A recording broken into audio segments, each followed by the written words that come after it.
আসসালামু আলাইকুম রহমতুল্লাহি ওবরকাতুহু। সম্মানিত দর্শক, অন্তর্বর্তীকালীন সরকারের প্রধান উপদেষ্টা ডক্টর মোহাম্মদ ইউনূসের সাম্প্রতিক একটি বক্তব্যে সারা দেশে রীতিমতো তোলপাড় শুরু হয়েছে। রাজনৈতিক দলগুলো দীর্ঘদিন ধরে যে আশা নিয়ে, আকাঙ্ক্ষা নিয়ে এ সরকারের দিকে তাকিয়েছিল এবং নির্বাচন সংক্রান্ত বিষয়ে তাদের যে আশঙ্কা ছিল বা ভয় ছিল বা আতঙ্ক ছিল, সে আতঙ্ক ডক্টর মোহাম্মদ ইউনূসের এই বক্তব্যের ফলে বা সাম্প্রতিক কথার ফলে একেবারে বহু গুণে বেড়ে গিয়েছে। নাম্বার 1। নাম্বার 2 হলো যে নির্বাচন নিয়ে জনমনে যে আশা ছিল যে তত্ত্বাবধায়ক সরকার বা অন্তর্বর্তীকালীন সরকার যারা যে নামেই ডাকেন না কেন, ডক্টর মোহাম্মদ ইউনূস একটা ঘোষণা দিবেন, একটা ডেফিনিট অ্যান্ড পয়েন্টিভ যে সময়, এটি তিনি নির্ধারণ করবেন যে আমরা আসলে এতদিন থাকতে চাই। তো রাজনৈতিক দলগুলো মূলত যৌক্তিকভাবেই তারা ১ বছর সময় বা ১.৫ বছর সময় দেওয়ার জন্য মানসিকভাবে তারা প্রস্তুত ছিল এবং সেনাপ্রধান তার বক্তব্যে যে ১৮ মাস সময়ের কথা বলেছিলেন যে এর মধ্যে নির্বাচন হওয়া উচিত। তো ওর মধ্যে মূলত রাজনৈতিক দলগুলো একটা আশার বাণী তারা দেখেছিল, যদিও বিএনপির মতো রাজনৈতিক দলের জন্য ১৮ মাস একটা মহাপরীক্ষা। এর কারণ হলো বিএনপি বিশাল দল, প্রায় ক্ষমতা থেকে সে ২০০৬ থেকে আজ অবধি ক্ষমতার বাইরে। এ দলের এই দীর্ঘ ২০ বছরে অনেক নতুন কর্মী এসেছে, তারপরে নতুন প্রজন্ম এসেছে, অনেক মানুষ মারা গিয়েছেন।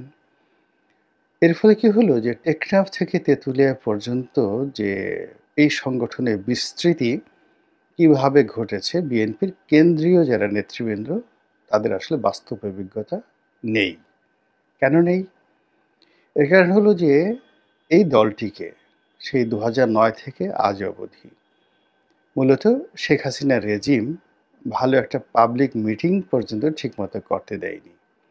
কোনো সাংগঠনিক জেলা সফর করতে দেয়নি, কোনো কমিটি করতে দেয়নি এবং শেষের দিকে তো এমন অবস্থা হলো যে ছাত্রদল, যুবদল বা বিএনপির যেকোনো একটা মিছিল, এমনকি মহিলা দলের একটা ক্ষুদ্র মিছিল, ১০-১২ জন লোক নিয়ে যদি একটা মিছিল মানে দেওয়া হতো, সেখানে পুলিশ রীতিমতো ব্রাশ ফায়ার করে দিত এবং রুহুল কবির রিজভী সাহেবের মতো মানুষ ৪-৫ জন মহিলা নিয়ে তিনি এই যখন একটা মিছিল করার চেষ্টা করতেন, কখনো তিনি পল্টন অফিসের সামনে করার চেষ্টা করতেন, কখনো তিনি এখান থেকে লুকিয়ে গিয়ে সেই মিরপুরে একটা ঝটিকা মিছিল করে কোনো মতে একটা ছবি তুলে সেই ছবিটা ফেসবুকে দিয়ে তারপরে আবার উধাও হয়ে যেতেন। তো এই কর্মকাণ্ডটুকুও পুলিশ বরদাস্ত করত না।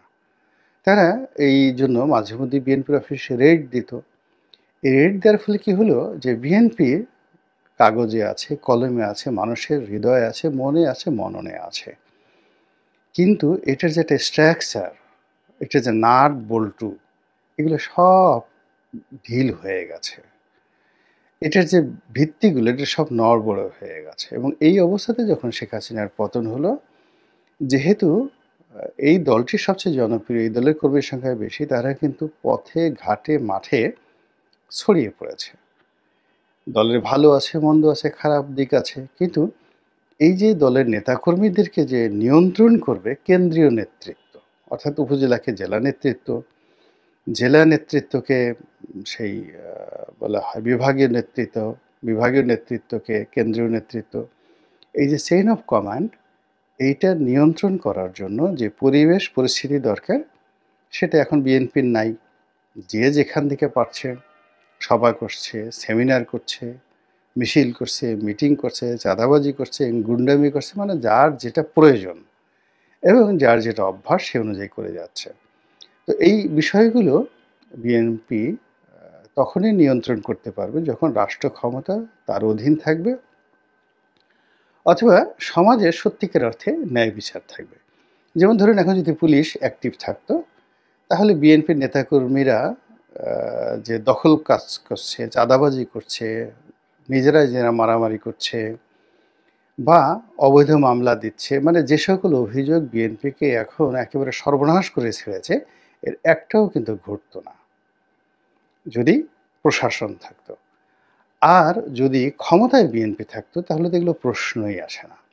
তো এজন্য বিএনপির অস্তিত্বের মানে রক্ষার কারণে বা অস্তিত্ব রক্ষার স্বার্থে বিএনপি দ্রুত নির্বাচন চাচ্ছে, বিএনপি দ্রুত আইনশৃঙ্খলা রক্ষাকারী বাহিনীর প্রত্যাবর্তন, পুলিশের প্রত্যাবর্তন চাচ্ছে, বিএনপি দ্রুত পরিস্থিতির উন্নতি চাচ্ছে, এরকম অনেক কিছু। কিন্তু সেখানে 18 মাস তো দূরের কথা, বিএনপির জন্য আসলে 3 মাস, এখন থেকে যদি 3 মাস পরে নির্বাচন হয় এবং এখন যে অবস্থা চলছে, 3 মাস পর যদি এই সরকার যে কোনো কারণে হোক, আমেরিকার চাপে হোক, তারপর ভারতের চাপে হোক, কিংবা নিজেদের কোনো যাকে বলা হয় গোপন চুক্তি হোক বা সমঝোতা হোক, কিংবা আওয়ামী লীগ সরকারের যে সকল সাবেক আমলা কামলার এখন সেনাবাহিনী থেকে শুরু করে সব জায়গাতে ছড়িয়ে ছিটিয়ে আছেন, তাদের কারণে হোক, মানে যে কোনো কারণে হোক, এরা যদি এই মুহূর্তে একটা নির্বাচন দেয় খুব দ্রুত 6 মাস পরে, 1 বছর পরে কিংবা 2 বছর পরে, এবং সেখানে আওয়ামী লীগকে যদি অংশগ্রহণের সুযোগ দেওয়া হয়, কোনো শেক লাগবে না, কিছু লাগবে না, খালি নৌকায় থাকবে, আর ধরে ধরে সেই নৌকাতে খালি অন্য দলের লোক ঢুকিয়ে দেবে বা সাধারণ মানুষ ঢুকিয়ে দেবে। এমনকি ডক্টর ইউনূসের গ্রামীণ ব্যাংকের ম্যানেজারদেরকে যদি নৌকায় মনোনয়ন দেওয়া হয়, অবিশ্বাস্য ফলাফল আসবে এবং বিএনপির চরম ভরাডুবি হবে, জামাতের চরম ভরাডুবি হবে, এবং এই জিনিসগুলো রাজনৈতিক দলগুলো বুঝতে পেরেছে এবং বুঝতে পারার কারণেই তারা খুব দ্রুত একটা নির্বাচন চাচ্ছিল এবং পরিস্থিতির উন্নয়ন চাচ্ছিল। কিন্তু ডক্টর মোহাম্মদ ইউনূস বিভিন্ন সময় তার কথাবার্তাতে যেটা হচ্ছে সেটা হলো ধরি মাছ নাসুই পানি, ডান দিকে যাব না বাম দিকে যাব, কি বলবো কিছুই বোঝা যাচ্ছিল না। অনেকটা চোখ টেরা প্রকৃতির। আপনি চোখ টেরা মানুষ যখন আপনার গোলকিপার হয়, তারপরে কিংবা চোখ টেরা মানুষ যখন ফুটবল খেলতে যায়, ধরুন মেসির যদি চোখ টেরা হয়, সেক্ষেত্রে তার চোখের আই কন্ট্যাক্টের মানে চোখের সঙ্গে চোখ মিলিয়ে গোলকিপার যদি বল ধরার চেষ্টা করে, তার তো সর্বনাশ হয়ে যাবে। তো এই জন্য পরে আমরা এই যে চোখ টেরা বা বাঁকা চোখ, কানা চোখ, এই জিনিসগুলো খুব যাকে বলা হয় ভয়াবহ মনে করি। এখন এই যে সরকারের যারা উপদেষ্টা, প্রধান উপদেষ্টা যারা আছেন, সকলেই এরকম বাঁকা চোখে, বাঁকা মুখে, বাঁকা বাঁশির সুরে যে ইঙ্গিতপূর্ণ কথাবার্তা বলছেন, তা রাজনৈতিক দলগুলো বুঝতে পারছেন না। তারা কনফিউজড এবং তারা ক্রমশ ধৈর্য হারিয়ে ফেলেছেন। তো এর ফলে কি হচ্ছে, সামাজিক যে অস্থিরতা, সেই অস্থিরতা প্রবলভাবে বেড়ে যাচ্ছে। এবং এই যে সামাজিক অস্থিরতা বেড়ে যাচ্ছে, রাজনৈতিক দলগুলো দুরবস্থার মধ্যে পড়েছে, রাষ্ট্র রীতিমতো হুমকির মধ্যে পড়েছে, জনগণের জীবনের দুর্ভোগ এবং দুর্দশা সীমাহীন অবস্থায় পৌঁছে গেছে। এটা কিন্তু এই অন্তর্বর্তীকালীন সরকারের ক্ষমতায় থাকার জন্য নিয়ামক। অর্থাৎ এরকম যখন বিশৃঙ্খল অবস্থা তৈরি হয়, তখন মানুষ যার যার অবস্থা নিয়ে ব্যস্ত থাকে। ধরুন আপনার পেট খারাপ করছে, আপনার সামনে যদি 3টা গোখরা সাপও দাঁড়িয়ে থাকে, আপনার যদি ডায়রিয়া হয়ে যায়, আপনার কিন্তু খেয়াল থাকবে না গোখরা সাপ সামনে আছে কোনো অবস্থাতেই। বা ধরুন আপনার সামনে আজরাইল দাঁড়িয়ে আছে, হঠাৎ করে পেট ব্যথা শুরু হয়েছে, আপনি সেই আজরাইলের যে 32 পাটি দাঁত, কিংবা সে যে বিশাল অগ্নিমূর্তি ধারণ করে আপনার সামনে দাঁড়িয়ে আছে, ওদিকে আপনার খেয়াল করার সুযোগ হবে না। তো এইরকম মানুষের যে শারীরিক বেদনা, মানসিক বেদনা, অভাব অভিযোগ যখন প্রবল আকার ধারণ করে, কে ডক্টর ইউনূস, কে প্রধানমন্ত্রী, দেশ কোথায় গেল, এসব চিন্তা না করে যার যার মতো করে চিন্তা করতে থাকে। ফলে দেখবেন যেখানে দুর্ভিক্ষ হয়েছে, যেখানে গৃহযুদ্ধ হয়েছে, যেখানে যুদ্ধ হয়েছে, সেই জায়গাগুলোতে সাধারণত সরকার পরিবর্তন হয় না। সেখানে মাঝে মধ্যে সামরিক বাহিনীর মধ্যে কূ হয়, এবং ক্ষমতার পট পরিবর্তন হয় কেন্দ্রে। কিন্তু আল্টিমেটলি ক্ষমতার যারা নিয়ামক অর্থাৎ আমলাতন্ত্র তারা কিন্তু খুব মজার মধ্যে থাকে। তো এখন যে দুর্বল অবস্থা এখানে সামরিক, বেসামরিক আমলাতন্ত্র তারা খুব আনন্দে আছে। ভীষণ রকম আনন্দে আছে।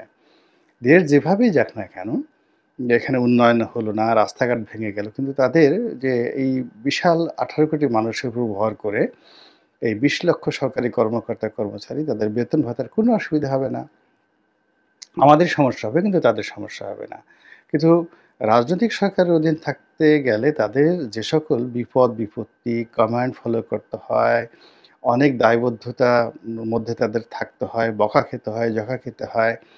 একজন ডিসি, একজন বিভাগীয় কমিশনার কিংবা ধরুন একজন সচিব, একজন ওরকম ব্যক্তিত্ববান মাননীয় সংসদ সদস্য তার সামনে কিন্তু তিনি দাঁড়াতেও পারেন না।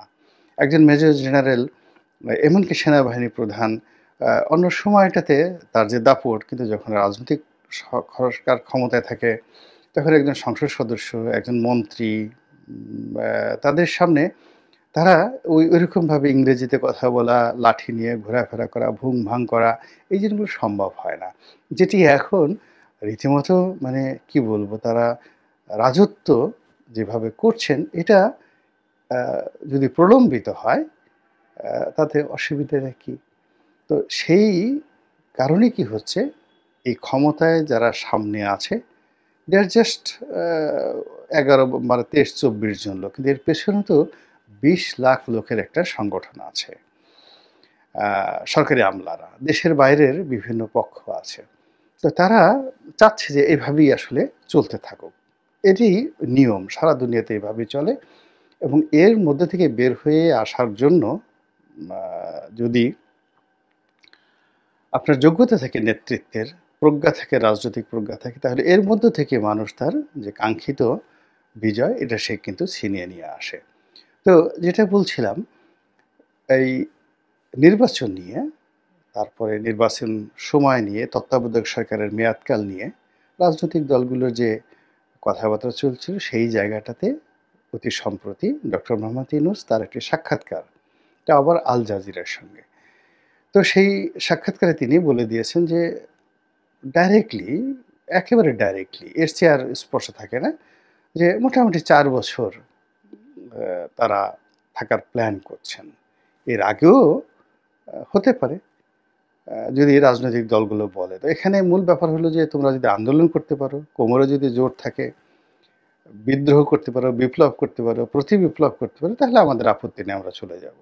মানে এর মানে আগেও হতে পারে। কিন্তু যে সমস্যাটা হবে সেটা হলো এই যে ৪ বছর মেয়াদ এটা যে ৮ বছর হবে না বা ৯ বছর হবে না এই কথাটা কিন্তু তিনি বলছেন না। আর এখানে যে ভয়টা থেকে যাচ্ছে সেটা হলো যে আপনি অতীতে বিভিন্ন সময় দেখবেন যে এখানে ধরুন এখন ডক্টর মোহাম্মদ ইউনূসের নেতৃত্বে যে সেটটা আছে, সেই সেটটা চেঞ্জ হয়ে গেল ১ বছর পরে বা ৪ বছর পরে। আবার নতুন আরেকটা সেট এলো এবং এই যে এলোমেলো অবস্থার মধ্যে তারা বলল, "ঠিক আছে আমরা ৬ মাসের মধ্যে দেব।" আবার ৬ মাস পরে বলল যে, "না ৬ মাসে তো হচ্ছে না, ২ বছর পরে দেব।" এইভাবে যদি ১০ বছর চলে, এখন মির্জা ফখরুল সাহেবের বয়স কত বছর? আমার বয়সই তো তখন ১০ বছর পরে ৭০ বছর হয়ে যাবে। রাজনীতি করা তো দূরের কথা। তখন মানে একেবারে আমি আজ থেকে ১০ বছর আগে আমার যে প্রাণশক্তি ছিল, এখন এই আ বর্তমান অবস্থাতে সেই ১০ বছর আগের যে চিন্তা চেতনা, প্রাণশক্তি এটা তো কল্পনাই করা যায় না এখন জায়গাতে। তো এইরকম একটা অবস্থা যখন চলছে, তখন ডক্টর মোহাম্মদ ইউনূসের যে এই যে বক্তব্য যে ৪ বছর সময় নিতে পারে। এটা পুরো রাজনীতির যে অঙ্গন, সে অঙ্গনকে এলোমেলো ঘোলাটে করে ফেলেছে। তো এখানে একটা জিনিস বুঝতে হবে যে, যারা রাজনীতি করেন, তারা অনেক গভীর জলের মাছ। তাদের যে নেগোশিয়েশন পাওয়ার, তাদের যে অ্যাডাপশন পাওয়ার, টিকে থাকার যে ক্ষমতা, প্রকৃতির অন্য কোনো শ্রেণী-পেশার নেই। একজন রাজনীতিবিদ, আপনি গিয়ে দেখুন এই যে এখন আ পলক, আনিসুল হক মানে এই যে আওয়ামী লীগের যে সমস্ত লোকদেরকে গ্রেপ্তার করা হয়েছে। তো ১ম তাদেরকে ডিম মারা হলো, ফ্লাইং কিক মারা হলো, অনেক কিছু করা হয়েছে। কিন্তু আজকে দেখেন আ আন্তর্জাতিক অপরাধ ট্রাইব্যুনালে তাদেরকে উপস্থাপনা করা হয়েছে। মানে তাদেরকে আনা হয়েছে এখানে শুনানির জন্য। তো আমি অবাক হয়ে গেলাম যে তাদের কেতাদুরস্ত পোশাক, মুখে হাসি, হাসি ভাব, ভাবলেশহীন একটা অবস্থা এবং সেজে-গুজে একেবারে প্রস্তুত হয়ে আসছেন। এবং বিশেষ করে হাসানুল হক ইনু এবং রাশেদ খান মেননের মতো প্রাজ্ঞ নেতা, তাদের যে ব্যক্তিত্ব, মানে এমনভাবে তারা ওখানে পুলিশ কর্মকর্তা বনাম সবার দিকে তাকালেন যে পুলিশ কর্মকর্তারা ওই যে তাদের চাহনি, সেই চাহনির বাইরে গিয়ে তাদের হাতটা ধরবে, হ্যান্ডকাপ পরাবে বা তাদের সঙ্গে একটু ভাবসাব দেখাবে, এই সুযোগই তারা কিন্তু পেল না। This is a political characteristics.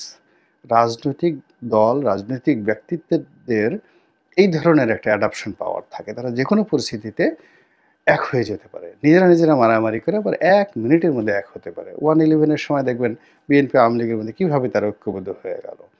তো কাজেই এই যে ডক্টর মোহাম্মদ ইউনূস যে শব্দ বোমা প্রয়োগ করলেন বা যে কথা তিনি বললেন, এটার প্রেক্ষিতে নিশ্চিতভাবে রাজপথ গরম হয়ে যাবে এবং এটা আপনাদেরকে ১৫ দিন অপেক্ষা করতে হবে না।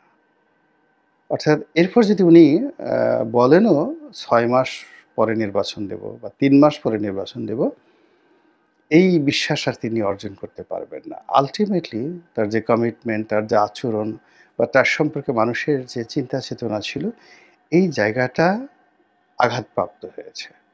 যেমন তিনি অনেককে দাওয়াত করেছেন। তো অনেকের সঙ্গে কথা বলেছেন। কিন্তু যারা গিয়েছেন তারা কেউ মুগ্ধ হয়ে আসেননি, খুশি হয়ে আসেননি। মনে হয়েছে এটা একটা ফরমাল একটা মেশিনের সাথে কথা বলছেন।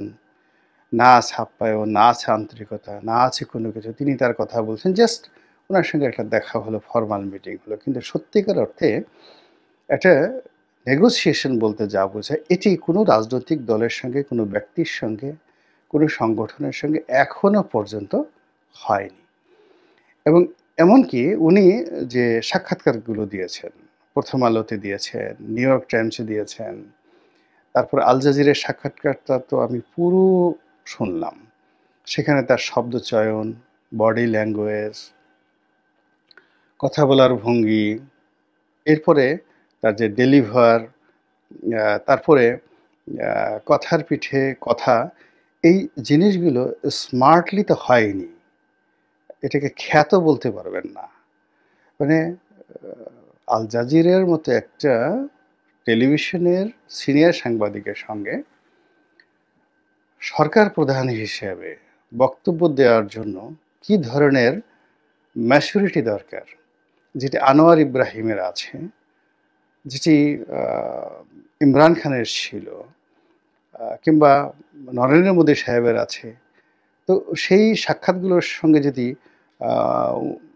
ওনার সেই সাক্ষাৎকার, ওনার সেই যাকে বলা হয় মেকআপ, গেট আপ, এই জিনিসগুলো দেখেন, আপনার কাছে মনে হবে, আপনি তখনই বুঝতে পারবেন যে রাষ্ট্র আসলে কিভাবে চলছে এবং ভবিষ্যৎ কোন দিকে যাচ্ছে। আমরা চাই আমাদের দেশটা ভালো থাকুক। অনেক কষ্টের পর আমরা একটা বিজয় পেয়েছি। সেই বিজয়ের সুফল আমরা ভোগ করি। আমাদের তরুণ প্রজন্মের যে সকল বন্ধু, তারা রক্ত দিয়ে এই বিপ্লবকে মহিমান্বিত করেছেন, তাদের জীবন সার্থক হোক এবং যারা শহীদ হয়েছেন, তাদের সেই শহীদি রক্ত যেন আমাদেরকে বেঈমান না বানিয়ে ফেলে। আল্লাহ আমাদের সবাইকে হেদায়েত দান করুন এবং হেফাজত করুন।